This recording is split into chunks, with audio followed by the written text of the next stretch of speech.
Assalamualaikum warahmatullahi wabarakatuh. Kali ini saya akan sedikit menjelaskan tentang fungsi pada Python. Nah, fungsi sendiri adalah grup atau blok program untuk melakukan tugas tertentu yang berulang. Fungsi membuat kode program menjadi reusable, yang artinya hanya didefinisikan sekali saja, dan kemudian bisa digunakan berulang kali dari tempat lain di dalam program. Nah, untuk mendefinisikan fungsi, berikut adalah sintaks yang digunakan untuk membuat fungsi.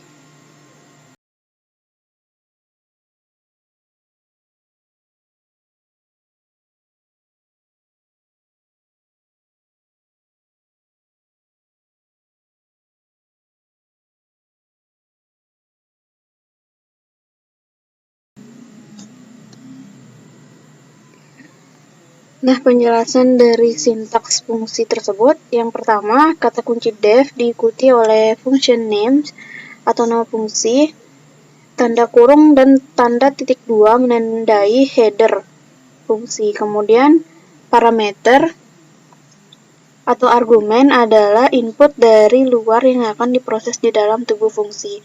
Kemudian, fungsi docstring bersifat opsional, yaitu sebagai string yang digunakan untuk dokumentasi atau penjelasan fungsi. Fungsi docstring ini diletakkan paling atas setelah def. Kemudian, setelah itu diletakkan baris-baris pernyataan statement.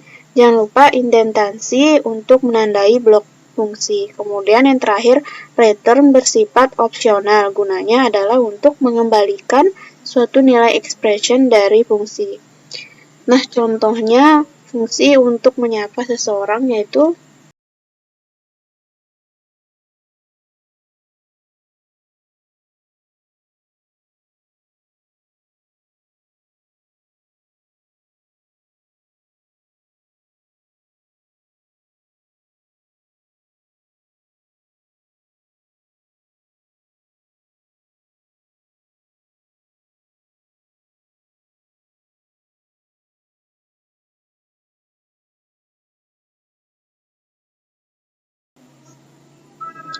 dan beginilah outputnya.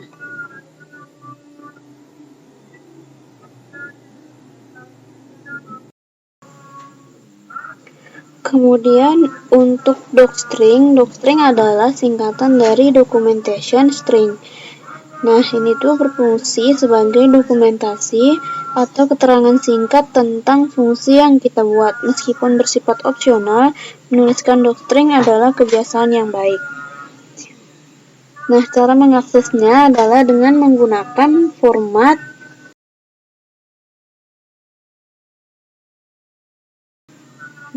contohnya yaitu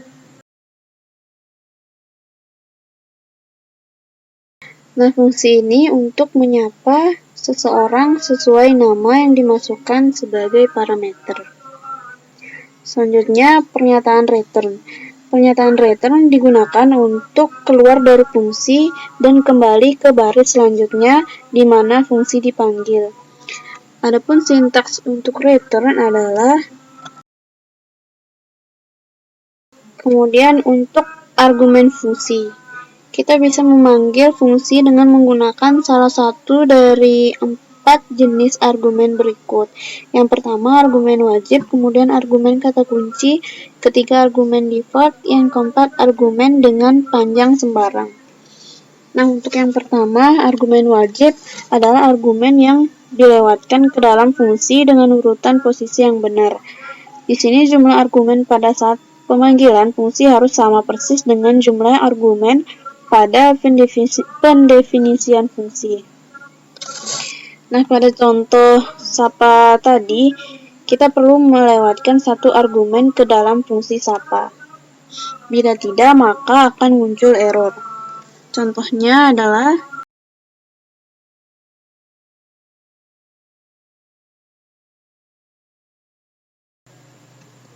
apabila dijalankan maka akan muncul error. Kemudian untuk Argumen kata kunci. Argumen dengan kata kunci berkaitan dengan cara pemanggilan fungsi. Ketika menggunakan argumen dengan kata kunci, fungsi pemanggil menentukan argumen dari parameternya.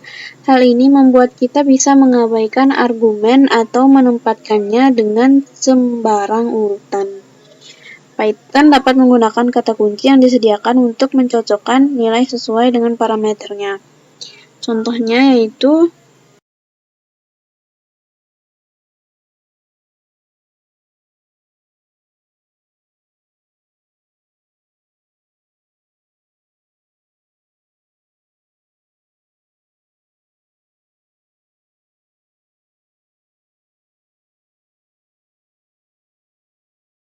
kemudian apabila kita jalankan,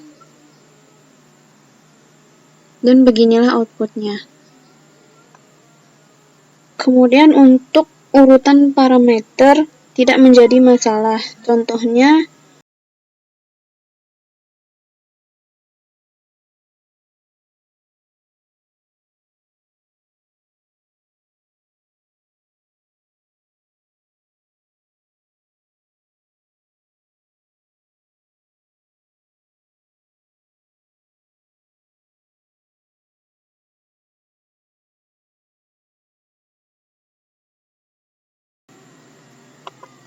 kemudian apabila kita jalankan, dan beginilah outputnya. Selanjutnya, argumen default. Fungsi dengan argumen default menggunakan nilai default untuk argumen yang tidak diberikan nilainya pada saat pemanggilan fungsi. Nah, pada contoh berikut, fungsi akan menampilkan usia default bila argumen usia tidak diberikan. Contohnya,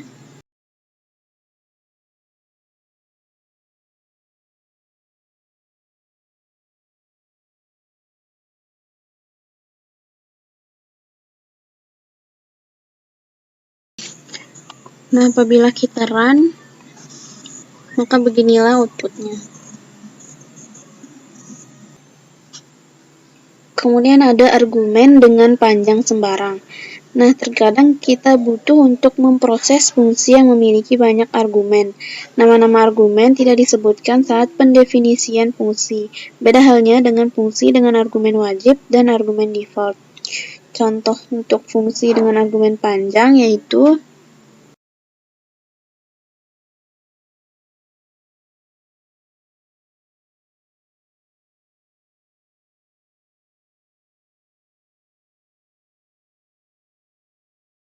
tanda asterisk atau bintang ditempatkan sebelum nama variabel yang menyimpan nilai dari semua argumen yang tidak didefinisikan. Tupel ini akan kosong bila tidak ada argumen tambahan pada saat pemanggilan fungsi. Contohnya,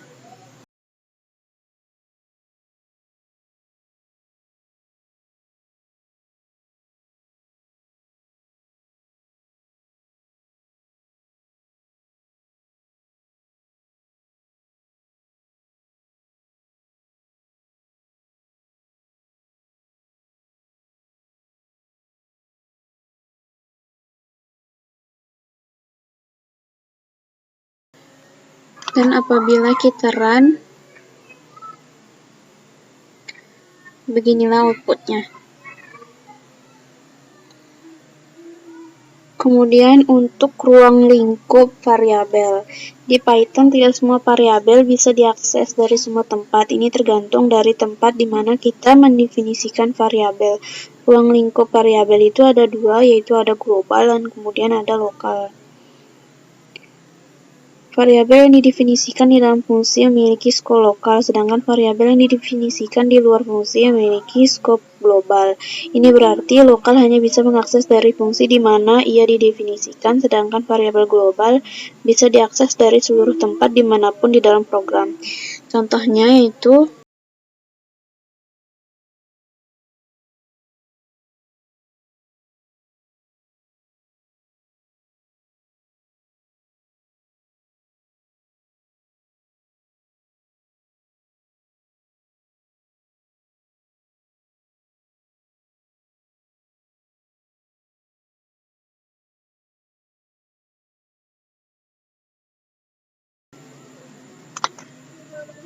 Kemudian apabila kita run, dan beginilah outputnya.